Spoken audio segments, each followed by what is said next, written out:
Assalamualaikum warahmatullahi wabarakatuh. Bismillahirrahmanirrahim. Alhamdulillahillazi ja'alani al-ma'arfa sifatan kamalih. Asyhadu an la ilaha illallah wahdahu la syarikalah. Allazi khassa man syaa'a min ibadihi bil ma'asir al-hikamiyah. Asyhadu anna sayyidina Muhammadan abduhu wa rasuluh. Allazi khassahu Allah ta'ala bi jami'i kamalatil ubudiyyah. Allahumma shalli wa sallim wa barik ala sayyidina Muhammad wa ala alihi fil awwalin wal akhirin wa fil mala'il a'la yaumil qiyamah. Amma ba'da. Ayyuhal ikhwan wal akhwat, usikum wa iyaya bitaqwallah faqad fazal muttaqun. Pertama-tama kita panjatkan puji syukur kehadirat Allah taala dengan pujian yang setinggi-tingginya, yang paling pantas dengan keagungannya, dan dengan rasa syukur yang terdalam yang pernah dimiliki oleh seorang hamba. Fa innahu la ya'lamu qadratuhu ghairuhu wa la yablughul wasifuna sifatahu.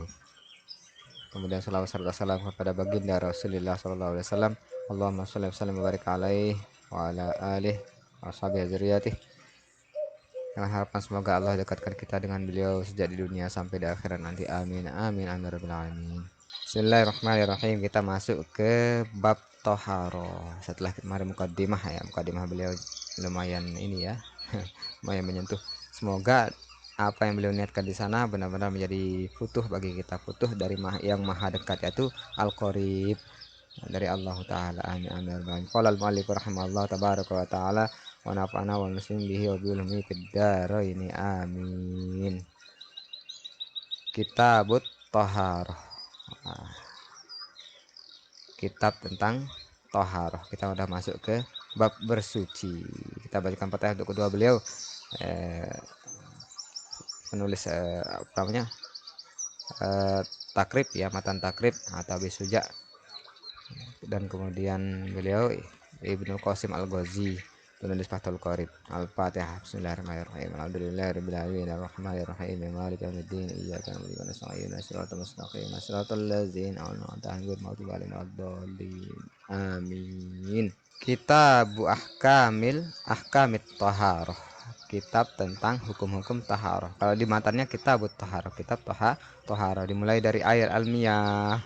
Air itu ada berapa? Jadi kemarin ada pertanyaan tentang air, tentang pakaian, tentang baju yang dari cuci masih bau sabun. Nah, bagaimana air itu?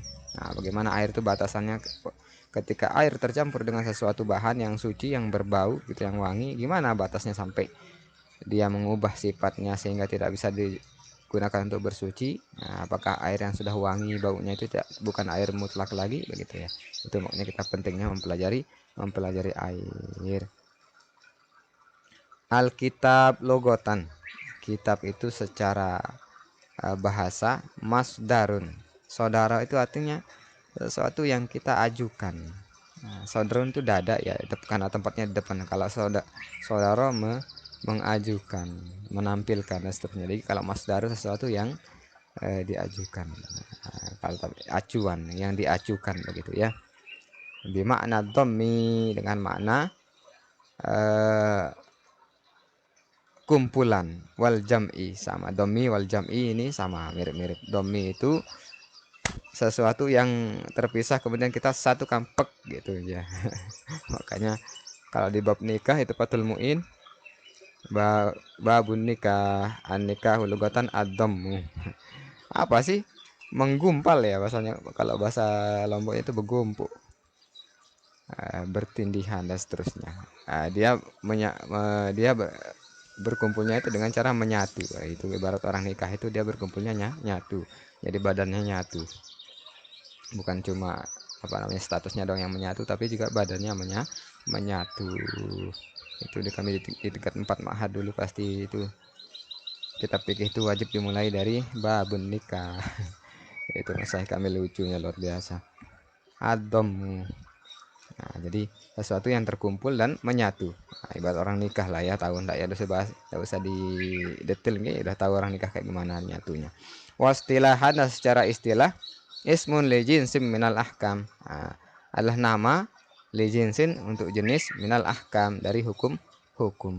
Nah, amal babu, adapun bab, pasmun, maka dia adalah nama linauin, untuk jenis mimma, jenis apa yang dakhola, yang masuk tahta zalikal jinsi, di bawah jenis itu. Nah, jadi kitab adalah nama jenis dari suatu hukum. Jadi adapun bab adalah sesuatu yang masuk di bawah kitab tersebut. Jadi kitab itu ada satu kitab Al-Quran lah ya, atau kitab tafsir. Nah, nanti ada bab-babnya, semacam pembagian-pembagiannya begitu ya. Wa taharatu, dan taharah itu bersuci itu bifathit to ya. Toharatun bukan tiharoh ya, atau tuharah ya. Toharoh lugatan an-nazafah, secara bahasa artinya kebersihan, suci ya. Atau haratu bersuci, itu artinya kebersihan. Wa amma syara'an, adapun secara secara syariat gitu ya. Papiha tafasiru katsirotun. Nah, di situ ada tafsir yang banyak, ada banyak penafsiran begitu ya. Minha qauluhum, diantaranya ucapan mereka, pendapat mereka, perkataan mereka. Fi'lu ma tustabahu bihis salat. Nah, jadi namanya toharoh itu menurut sebagian ulama adalah fi'lu, mengerjakan apa ma tustabahu, apa yang dibolehkan bihis salat, dengannya salat. Jadi apa yang kalau kita kerjakan itu membuat kita boleh sholat, itu namanya bersuci. Oke, jadi sebelum kita lakuin itu tidak boleh sholat, tapi setelah kita lakuin namanya sesuatu itu boleh kita sholat. Itulah toharo. Min wuduin. Dengan kata lain bentuknya itu kayak wudu, kata beliau. Wa guslin, mandi. Wa tayammumin, tayamum. Wa izalati najasatin. Wa izalati, dan menghilangkan najasatin, najis. Itu taharah ya. Ini teori supaya kita paham. Oh, jadi namanya bersuci itu ya, kalau nggak wudhu ya mandi atau tayamum atau menghilangkan najis. Itu sederhana seperti itu nggih. Anwaul miyah, jenis-jenis air. Walamma kanal ma'u, walamma tatkala kanal ma'u, adalah air itu alatan, sebagai alat, lit toharoh, untuk bersuci, untuk bersih-bersih begitu ya. Secara bahasa bersuci, tapi bersuci ini maksudnya dia bersih-bersih yang kemudian kita boleh ibadah sholat. Sebelum bersih tersebut tak boleh sholat. Itu bersih-bersih biasa dengan bersih-bersih toharoh, itu bedanya di situ. Nah, di sini beliau mau menjelaskan tentang toharoh, yaitu wudhu ya, menghilangkan najis. Tapi di situ beliau istatrodal musannif, katanya di sini. Musannif, sang penulis kitab Abi Suja itu, beliau melebar, menyimpang dari pembahasan toharoh itu sendiri. Menyimpang sedikit ya, kayak kita mau pidato atau mau melamar ya. Kita ngomong apa dulu ya, jadi prolog, mukadimahnya atau anunya ya, apa namanya, latar belakangnya seperti itu. Jadi beliau membahas air dulu sebelum membahas inti dari toharoh tersebut, tentang suci-suci gitu ya. Karena kenapa? Karena air itu alatnya.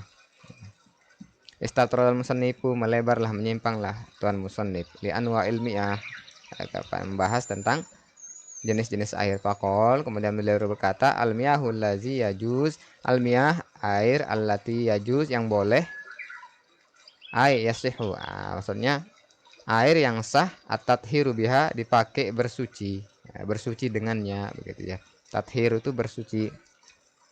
Yaitu ada berapa air yang sah dipakai bersuci? Sab'u miyahin, ada 7 jenis air. Ma'us, sama air langit. Maksudnya kayak gimana?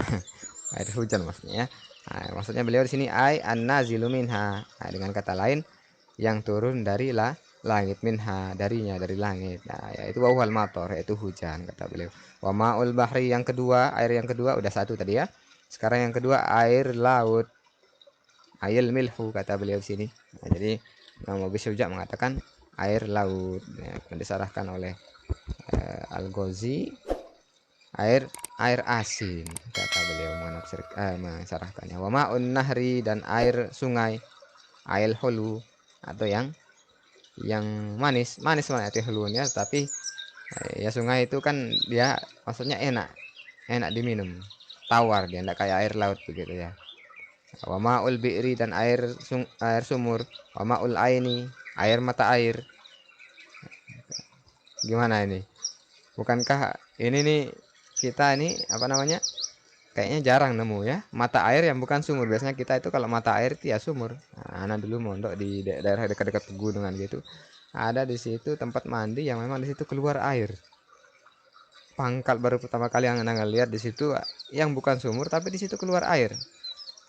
Karena di atasnya itu ada gunung. Kelihatan banget keluar airnya dari sela-sela bebatuan itu, bebatuan rejeng kalau bahasa sini ya. Bebatuan semacam batu tapi tanah. Nah, tanah yang keras itu di situ lihat ada lubangnya keluar air. Nah, seperti itu ya, maul aini, air mata air, air mata air. Maus salji, air salju. Di Eropa, belahan bumi bagian utara dan selatan itu mengalami salju, kita enggak. Wa maul barod, dan air embun. Air itu ya, bisa diulang. Air hujan, air laut, air sungai, air sumur, air mata air salju, dengan air barot itu dingin kan, karena dia itu ada air karena dia dingin. Biasanya pagi-pagi itu ada embun, makanya namanya maul barot. Nah, kemudian air yang tujuh ini sumbernya, ini tujuh sumber air ini, kemudian dia terbagi lagi malmiyah, kemudian almiyah. Air itu yang tadi itu tangkosimu terbagi ala arbaati aksamin, atas empat macam, empat bagian. Ahaduha, yang pertama, satunya gitu ya, tohirun fi nafsihi, yang suci pada dirinya, diri air tersebut. Mutahhirun, mensucikan, ligoirihi, untuk yang lain. Jadi dianya air itu suci, dia juga mensucikan untuk selain air itu. Misalnya hidung kita mau disucikan habis dicium apa gitu ya, kejatuhan tai cicak. Nah, dengan air itu sifatnya tohirun, mutahhirun, dia suci dan mensucikan. Lagi dia suci mensucikan. Nah, ini biasa kita sebut ya, mensucikan untuk siapa selain air tersebut. Gairu makruhin, yang tidak makruh, yang tidak dibenci. Nah, istimaluhu, yang tidak makruh penggunaannya, pemakaiannya.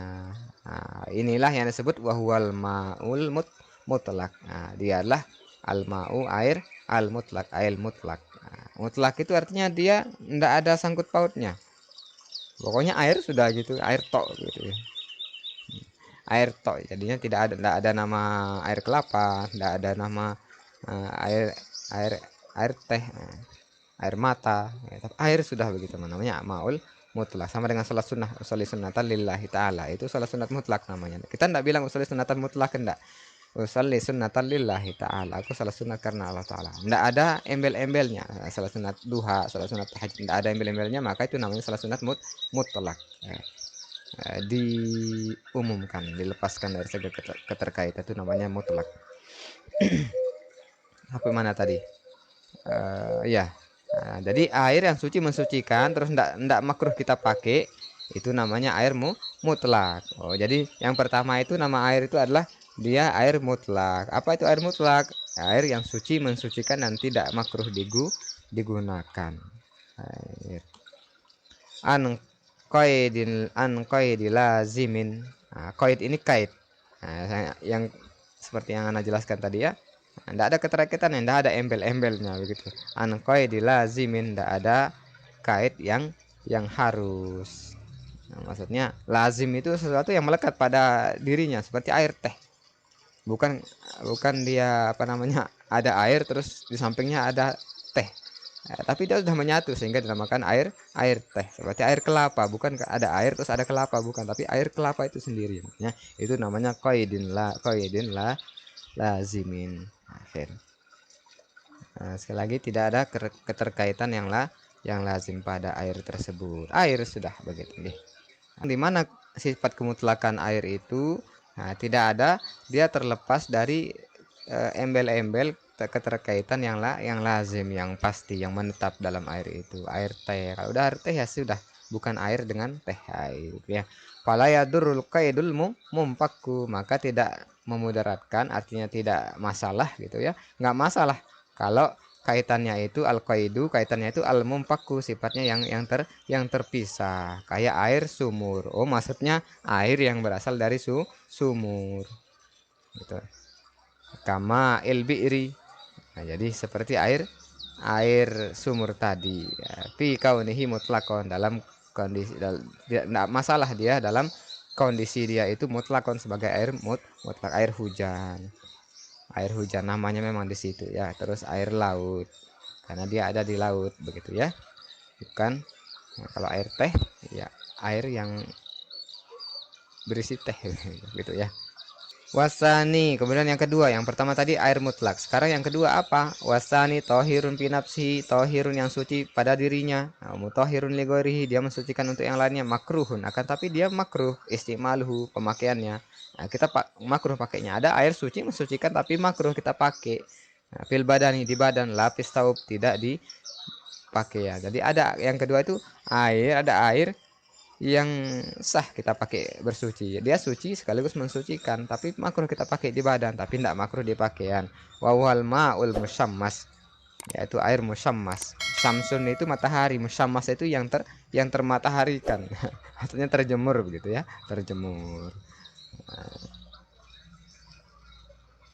Nah, beliau menjelaskan musammas itu kayak gimana.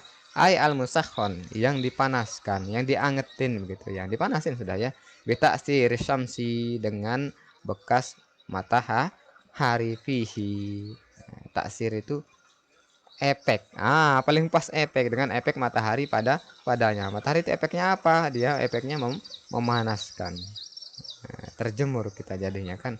Jadi hitam deh. Air. Jadi air musamas itu yang dipanaskan dengan efek matahari solar ya, air solar itu matahari. Wa innama yukrohu, wa innama bahwasanya yukrohu makruh, dibenci begitu ya, makruh ya intinya ya. Syara'an secara syara, bikutrin harin. Nah, ini ba ini bisa berarti ti dia. Bukan dengan tapi berarti di. Berarti menunjukkan tempat. Bikutrin, kutrin itu teritori, wilayah ya, tempat daerah. Jadi air musammas, air yang terjemur matahari tadi itu dia makruh di tempat yang panas, daerah yang harin, daerah yang panas. Berarti daerah dingin walaupun terjemur enggak dia gitu ya. Berarti dia maksudnya kalau adem walaupun terjemur enggak apa-apa. Sebagaimana syaratnya juga musammas ini, selain dia berada di daerah yang terjemur, di daerah yang panas, fi inain muntabi, pada ina itu wawadahan ya, wadahan segala macam wadah lah ya, muntabi yang tercetak, yang dicetak. Nah, itu maksudnya dicor ya, dicor, kalau besi cor berarti ya. Muntabi itu suatu dicor, berarti logam dia maksudnya ya. Muntabi itu logam yang dicor, yang dicetak. Jadi kita ada wadah, taruhlah tong ya. Nah, tong paling pas ya, tong dari besi, kemudian ada air di situ, terjemur matahari di daerah yang panas. Berarti kalau dikutub enggak dia apa-apa ya. Saya atau dia dikulkasin ya. Nah, jadi kondisinya itu pertama dia logam, wadahnya itu logam, metal ya, dalam di kondisi yang panas dan terjemur matahari. Apakah semua logam? Illa, kecuali ina anak nakdain, wadah dari dua alat tukar tunai. Nakdan itu kan konten ya, qabil tu nikah bi mahril mazkur nakdan. Aku terima nikahnya si fulanah dengan apa namanya, mahar yang disebutkan tadi secara nakdan, tunai, alat langsung kontan. Nakdain itu amanah dua mata uang, yaitu emas dan perak. Berarti kalau wadahnya emas dan perak, kita punya wadah nih dari emas dan perak, terus berada di tempat panas di Arab Saudi, terus dia terjemur matahari, apakah itu air musammas? Itu air musammas, tapi tidak makruh dia dipakai. Kenapa seperti itu? Kok bisa? Di sofa i jauharihima. Sofa itu murni karena kemurnian jauharihima. Jauhar itu perbendaharaannya ya. Jadi bahannya begitu ya. Bahannya emas dan perak itu bawaannya dia murni. Emas itu enggak apa-apa dimakan. Dia enggak akan memberatkan tubuh. Kenapa? Karena dia sulit sekali bereaksi. Enggak mau dia bereaksi. Jual mahal ya emas itu. Jadi sulit sekali bereaksi emas tersebut sama perak, makanya dinamakan logam mulia, logam logam mahal, logam yang jual mahal. Kalau besi itu gampang terkorosi, dia teroksidasi, dia terjemur kena air timbullah karat, itu contohnya ya. Makanya emas itu tidak berkarat karena tidak teroksidasi. Contoh lain tembaga juga, apalagi itu ada tembaga, hindari, cepet banget. Nah, nanti lama-lama timbul hijau dia di tembaga itu ya, korosif dia. Nah, kalau emas sama perak enggak dia. Itu makanya beliau bilang li sofa hijau hari timanya, karena emas sama perak ini murni dia logamnya tersebut. Wa iza baruda, dan ketika dia dingin. Terus gimana Ustaz? Udah kejemur nih, air dalam drum udah kejemur, drum dari besi terjemur gitu ya, terus tapi udah dingin. Nah, zalatil karohah, zalat hilanglah al karohah, kemakruhannya tersebut, berarti tidak boleh dipakai kondisi waktu panas. Kalau udah malam hari berarti boleh dipakai begitu nggih. Waqtaron Nawawi, dan memilih oleh An Nawawi, Imam Nawawi kita nggih, adamal karohah mutlakon. eh, Adam itu tidak ada, tidak, nah, tidak makruh secara mutlak. Maksudnya gimana? Air musammas itu tidak makruh dipakai menurut beliau, menurut Imam Nawawi. Di sini ada taklikot, ada penjelasan di bawah, unzur Raudatut Thalibin juz 1 halaman 11. Nah, di situ beliau menjelaskan tentang ini. Imam Nawawi di kitab Raudatut Thalibin juz 1 halaman 11 beliau menjelaskan tentang memilih bahwa tidak makruh secara mutlak. Jadi walaupun dia gimana-gimana itu tidak makruh. Baik, tadi Imam Nawawi tidak memakruhkan air musammas.